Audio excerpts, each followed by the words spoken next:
Harry's key witness called his own evidence fiction.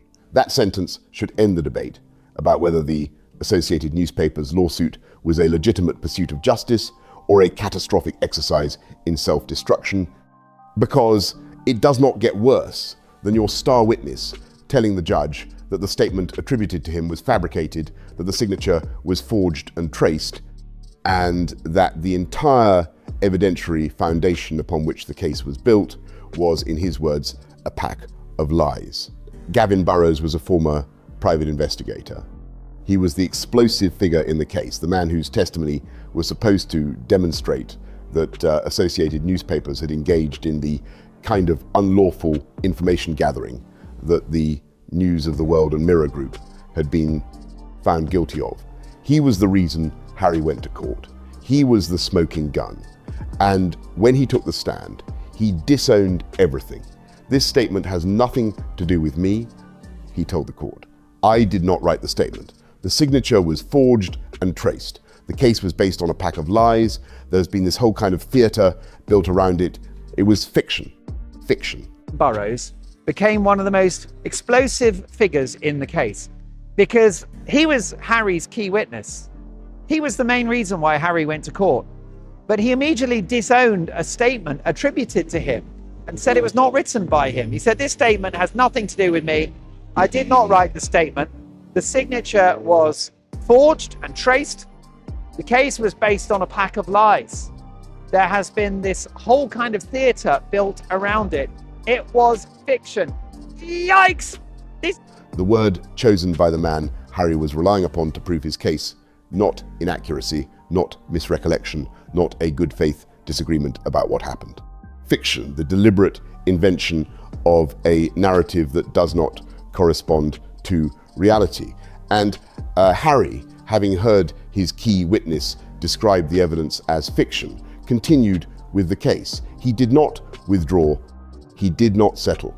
He did not reassess. He pressed forward into a trial that lasted 11 weeks, cost upwards of £50 million, and ended with Justice Nicklin dismissing every single one of 97 claims. The question of how a forged statement came to be attributed to Gavin Burrows, who forged it, who traced the signature, who submitted it to the court as authentic evidence, is a question that the legal aftermath of this verdict may eventually answer. But the more immediate question is simpler and more damaging. Harry knew, his legal team knew, Burrows disowned the statement before the trial concluded. And the decision to continue was made anyway, a decision that exposes either breathtaking recklessness in the pursuit of a vendetta or a disconnection from reality so complete. Completely failed to prove their pleaded allegations of unlawful information gathering, and therefore their claims were completely dismissed. The High Court rejected the claimants' attempts to prove their allegations by broad inference, in other words, the implications, the suggestions, where there remained a legitimate and realistic possible lawful source pathway, or where the article's specific evidence did not prove that the collapse of the case's central evidence did not register as a reason to stop. The Burrows revelation deserves to be understood in the context of what it means for the case's integrity. In civil litigation, the quality of witness evidence is everything. Harry's legal team built their case around the testimony of a former private investigator who they claimed could demonstrate that Associated Newspapers had commissioned unlawful information gathering. When that witness disowned his own statement, when he told the court that the document bearing his name was not written by him and that his signature had been traced, the evidentiary foundation did not merely crack, it disintegrated. A case that depends on a witness who calls his own evidence fiction is not a case that has suffered a setback. It is a case that has been exposed as something worse than weak. It has been exposed as potentially fraudulent. The judge's response to the Burrows situation was measured but unmistakable.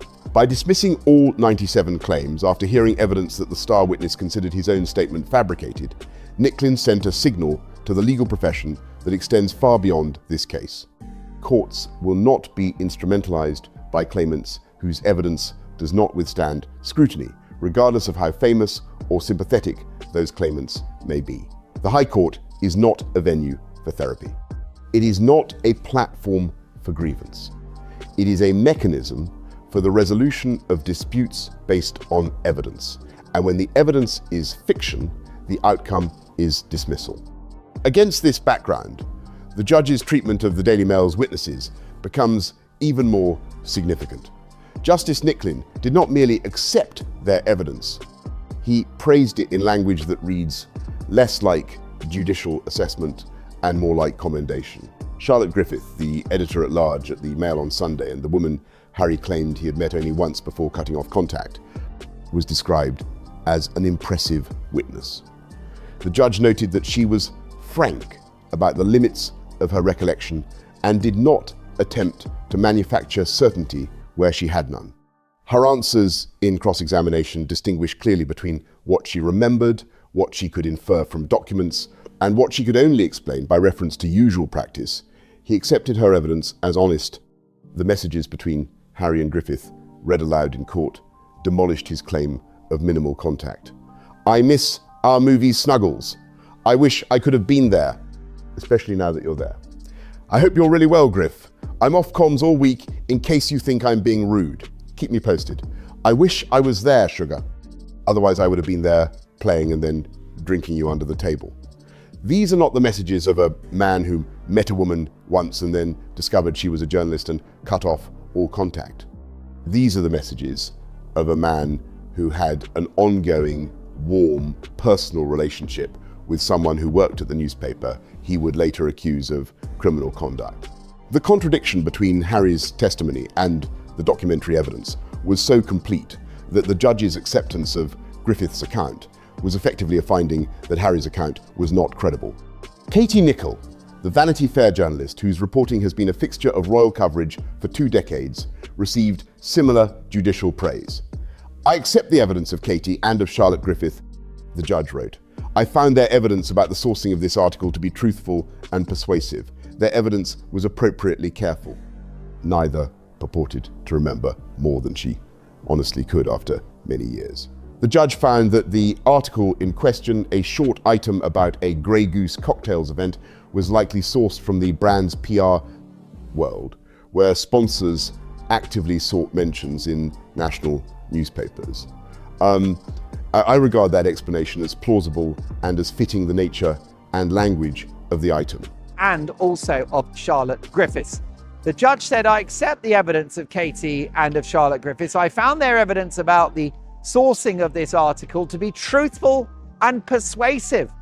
Their evidence was appropriately careful. Neither purported to remember more than she honestly could after many years. Charlotte Griffiths was clear when she was..." Rebecca English, the Daily Mail's royal editor, and the journalist through whom Buckingham Palace has been briefing throughout the Sussex crisis, provided testimony that addressed one of the most specific claims in Harry's case. Harry alleged that details about a conversation he had with his then-girlfriend Chelsea Davy around a campfire had been obtained through unlawful surveillance. English's response was devastating in its simplicity. "All I can say is that he did." And one of those people rang the news desk, someone who was at the campfire called the newspaper. That is how journalism works. That is how it has always worked. A person with information contacts a reporter. The reporter publishes the story. There is nothing unlawful about it. There is nothing unusual about it. And Harry's insistence that his friends would never have spoken to journalists was contradicted not by inference, but by the direct testimony of the journalist who received the call. The Daily Mail's defense argued throughout that Harry's social circle was leaky, that friends, acquaintances, palace staff, press officers, publicists, and the general ecosystem of people who surrounded a young famous prince routinely shared information with the press. The judge accepted this argument, and the acceptance carries an implication that extends far beyond this case. Harry's problem was never phone hacking. Harry's problem was that the people around him talked. They talked because he was interesting. They talked because he was famous. They talked because they were human beings who had stories to tell, and newspapers that wanted to hear them. Davy, his ex-girlfriend, came from hacking or blagging. She said details about Harry discussing Chelsea Davy around a campfire came from someone who had been present. The key quote, she said, "All I can say is that he did, and one of those people rang the news desk." Harry had claimed it was gathered unlawfully. Well, Justice Nicklin, who's the king of judges, as far as I'm concerned now, has decided, no. And they talked because Harry, despite his paranoid conviction that every leak must be criminal, lived in a world where information flows naturally from the mouths of the people who possess it to the pages of the newspapers that publish it. This is the insight that demolishes not just the Associated Newspapers case, but the entire Sussex narrative about the British press. Harry has spent 6 years characterizing the media as a monolithic conspiracy, a criminal enterprise that systematically violated his privacy through illegal surveillance, phone hacking, and corrupt payments to insiders. The court found something far more mundane and far more devastating. His friends gossiped. His social circle leaked. The people he trusted with information shared that information with journalists, because sharing information with journalists is what people do. The monarchy has known this for centuries. It is why the institution guards its privacy so carefully, why protocol exists, why the palace controls the flow of information with the precision of a military operation. Harry either did not understand this or refused to accept it, and his refusal produced a 6-year legal campaign that has now been definitively rejected by the court. The irony is that Harry's own behavior during this visit demonstrates the very dynamic the court identified. His communications director, Liam Maguire, distributed confirmed itineraries through a WhatsApp group to select journalists. His team briefed Vanity Fair about his emotional state. His spokesman told the BBC he had accepted accommodation that the palace denied within 60 minutes.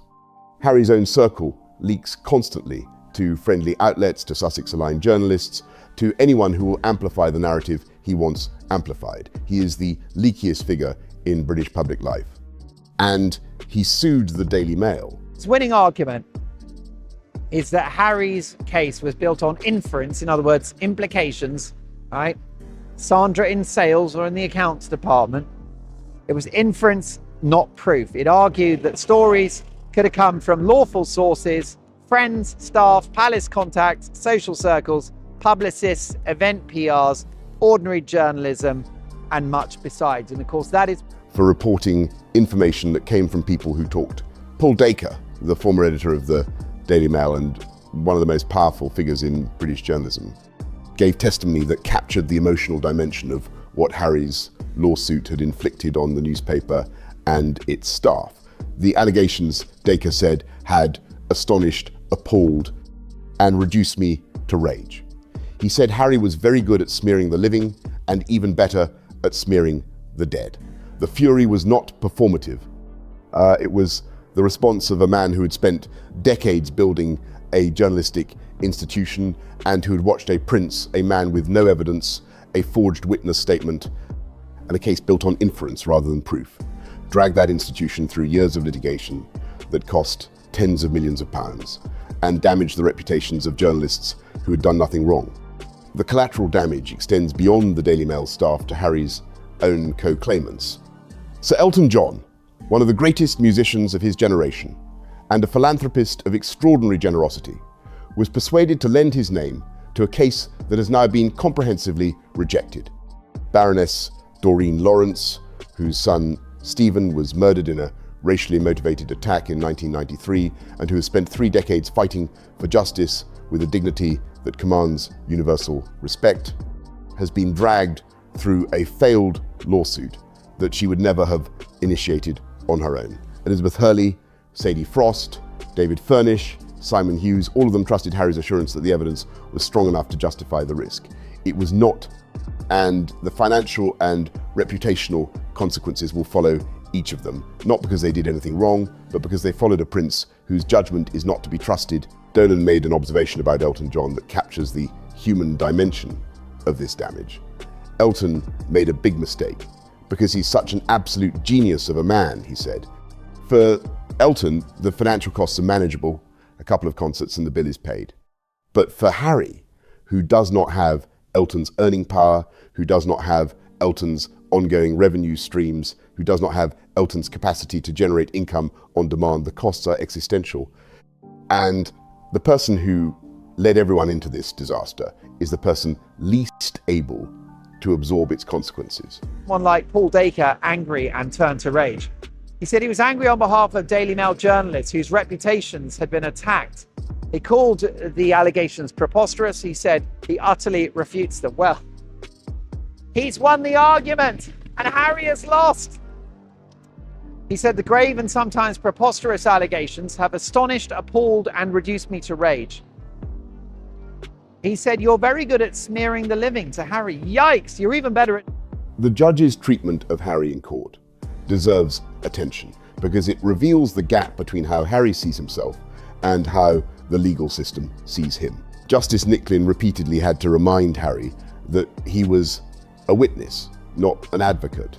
You don't have to argue the case, the judge told him. You just need to answer the questions.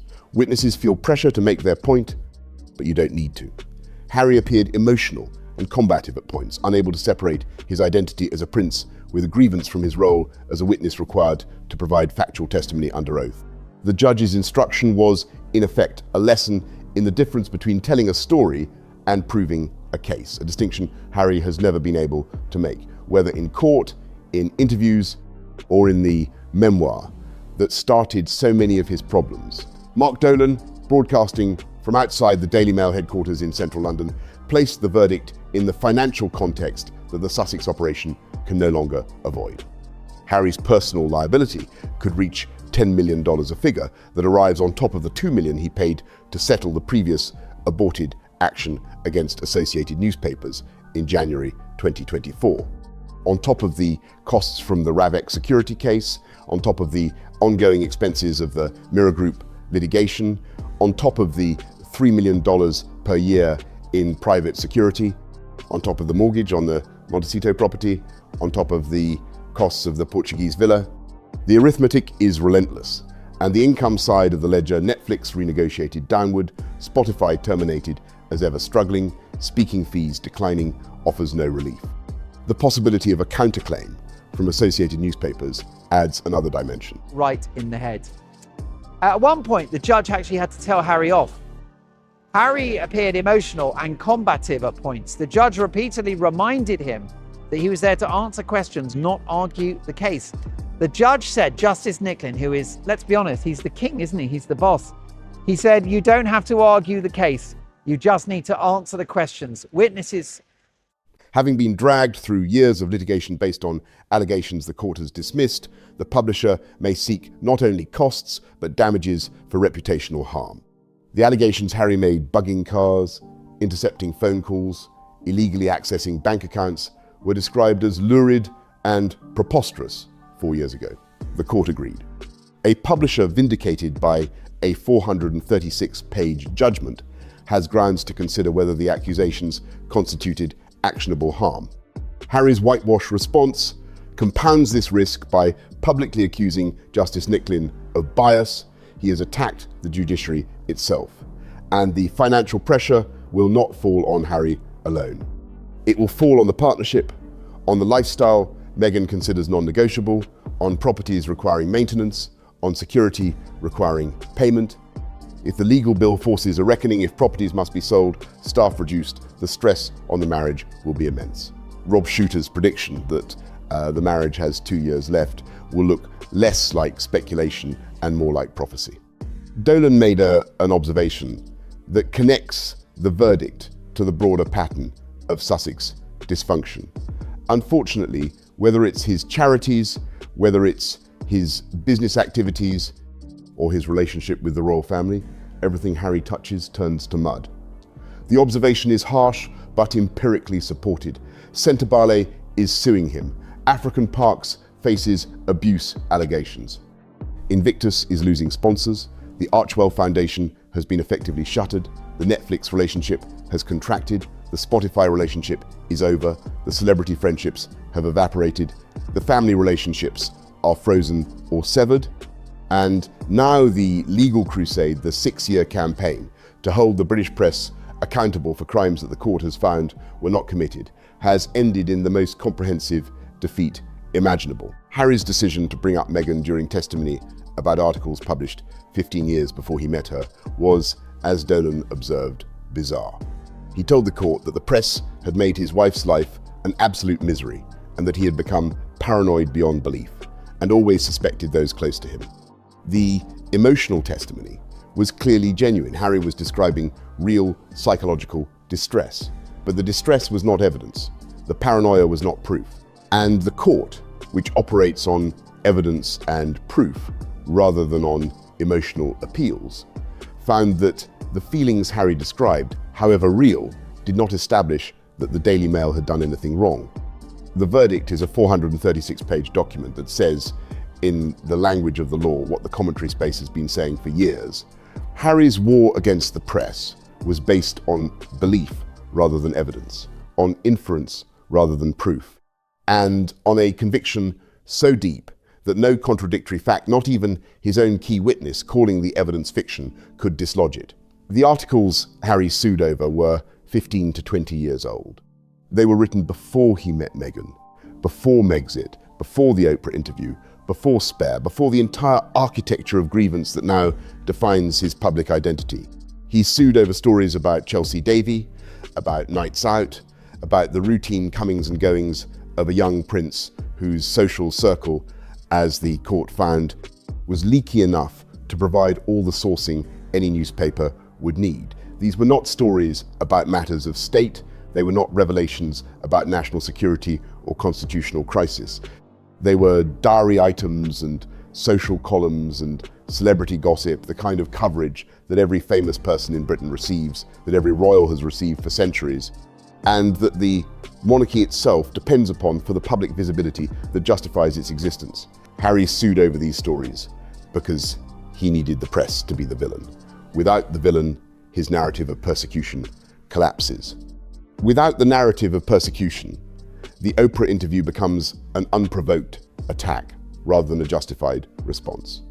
Without the Oprah interview as justified response, Spare becomes an act of betrayal rather than an act of self-defense. Without Spare as self-defense, the departure from the royal family becomes a choice rather than an escape. The entire Sussex narrative depends on the press being criminal. The court has found that the press was not criminal. And the narrative, which has been wobbling for months under the weight of its own contradictions, has now lost its foundational support. The court has spoken, the bill is due, and the man who filed 97 claims and proved none of them stands in a London hotel room tonight, without his family, without royal accommodation, without the security he demanded, and without the vindication he sought, holding nothing except a verdict, a bill, and the growing realization that the unconquered human spirit he spoke about at Chatham House has limits, and those limits include the ability to win a case you cannot prove. Charlotte Griffith was described by the judge as an impressive witness. Katie Nicholl was described as truthful and persuasive. Rebecca English was described as providing evidence that was plausible. Gavin Burrows, Harry's key witness, described his own statement as fiction. The court believed the journalists. The court did not believe the prince. And that sentence, the court did not believe the prince, is the verdict that will echo long after the legal costs have been calculated, the appeals have been filed, and the last headline about this catastrophic week has been written. 97 claims, 0 proven, 1 prince, no credibility left. The 6-year war is over. Harry lost, not on a technicality, not on a split decision, not on a procedural ground that allows him to claim moral victory while accepting legal defeat. He lost because his key witness called his own evidence fiction. He lost because the judge found the Daily Mail's journalists more credible than the Duke of Sussex. He lost because the information he believed was stolen was given freely by the people around him. He lost because inference is not proof, and belief is not evidence, and wanting something to be true does not make it true no matter how many millions you spend trying to prove it.